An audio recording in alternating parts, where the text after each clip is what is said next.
Hello students, कैसे हो आप सब। मेरा नाम अभिषेक है और आज मैं आपको क्लास 9 के चैप्टर 8 मोशन पढ़ाने वाला हूं। तो बच्चों, मोशन को समझते हैं। तो मोशन और रेस्ट होते क्या हैं।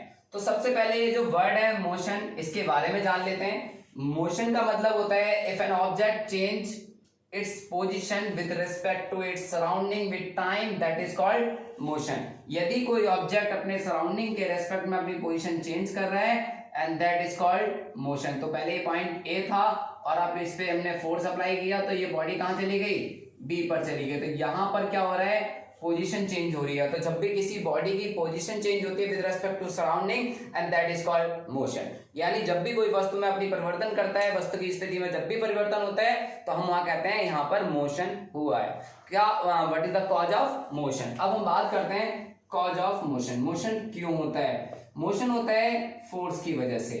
फोर्स, अब फोर्स के बारे में आपको पता है फोर्स क्या होता है। It is the external effort in the form of pull और पुश ऑन एन ऑब्जेक्ट। किसी भी वस्तु पर धक्का या खिंचाव फोर्स कहलाता है। और यहाँ जो फोर्सेस होती हैं इनको अनबैलेंस फोर्स कहा जाता है। अनबैलेंस फोर्स वो होती हैं जिनका इक्विलिब्रियम, जो रिजल्टेंट मैग्नीट्यूड होता है फोर्स का, वो जीरो नहीं होता, जहां पे एक फोर्स दूसरे के कंपेयर में ज्यादा होती है। या अप्लाइड फोर्स फ्रिक्शन के कंपेयर में ज्यादा है तो बॉडी क्या करने लग जाती है, मूव करने लग जाती है। तो कॉज ऑफ मोशन क्या है, फोर्स। कि जब तक किसी बॉडी पे फोर्स नहीं लगेगा बॉडी मोशन में नहीं आएगी। और अब हम बात करते हैं अपने पहले कॉन्सेप्ट यानी रेस्ट की। तो रेस्ट का मतलब क्या होता है, if an object does not change its position with respect to its surrounding with time, a book lying on a desk is at rest. यदि कोई बॉडी अपनी पोजीशन में चेंज नहीं कर रही है सराउंडिंग के कंपेयर में and that is called rest. जैसे कि यहाँ पर एग्जांपल दिया हुआ है, a book lying on desk is at rest, यानी बुक डेस्क पे है बिकॉज ऑफ रेस्ट। यानी ऐसा क्यों है, क्यों बुक रेस्ट में, क्या आप मुझे बता सकते हैं। मैं बता सकता हूं इसका आंसर। इसका आंसर है कि देखो, हर बॉडी की भी प्रॉपर्टी होती है और ऐसी एक बॉडी की प्रॉपर्टी है इनर्शिया।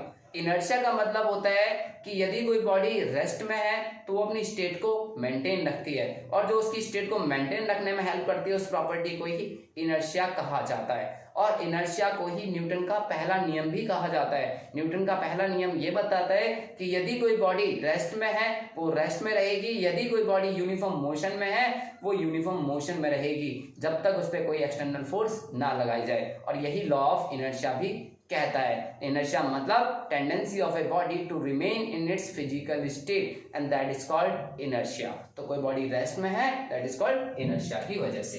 तो यदि किसी की वस्तु की स्थिति में परिवर्तन नहीं आ रहा है तो हम उसे बोलेंगे रेस्ट में, और यदि कोई बॉडी अपने सराउंडिंग के कंपेयर में अपनी पोजीशन चेंज कर रही है उसे हम बोलेंगे मोशन में। और मोशन के बहुत सारे एग्जांपल हैं। वॉकिंग मैन हो गया, कोई चलता हुआ आदमी, moving cars, bus moves on road, fish swims in water, running trains. तो there are the lot of example जो हम डेली लाइफ में देखते हैं। तो इससे हम कह सकते हैं बॉडी मोशन में है।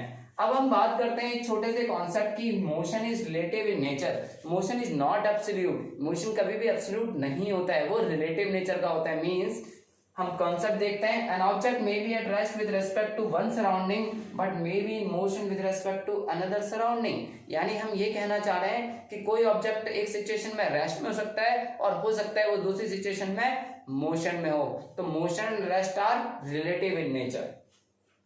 जैसे a passenger sitting in a running train is in motion. Train कैसी होनी चाहिए, रनिंग ट्रेन होनी चाहिए। A passenger sitting in a running train is in motion with respect to ground, ground के कंपेयर में, but in rest with respect to his fellow passenger. Means कहने मतलब है कि यदि कोई पर्सन ट्रेन के अंदर बैठा हुआ है और उसके सामने भी कोई पैसेंजर बैठा हुआ है तो वो दोनों रेस्ट में है, लेकिन अगर कोई पर्सन ग्राउंड में खड़ा हुआ है और ट्रेन मूव कर रही है तो वो मोशन में। तो हुआ ना बच्चों कि एक सिचुएशन में कोई बॉडी रेस्ट में हो सकती है और हो सकता है दूसरी सिचुएशन बॉडी मोशन में हो। तो ये हम कह सकते हैं कि motion is relative in nature. तो बच्चों, आपको मेरी बात समझ में आएगी। रेस्ट क्या होता है कि कोई बॉडी अगर अपनी पोजीशन चेंज नहीं करती उसे हम रेस्ट बोलते हैं, और यदि कोई बॉडी अपनी पोजीशन चेंज कर रही है उसे हम मोशन बोलते हैं। और motion and rest relative nature के होते हैं।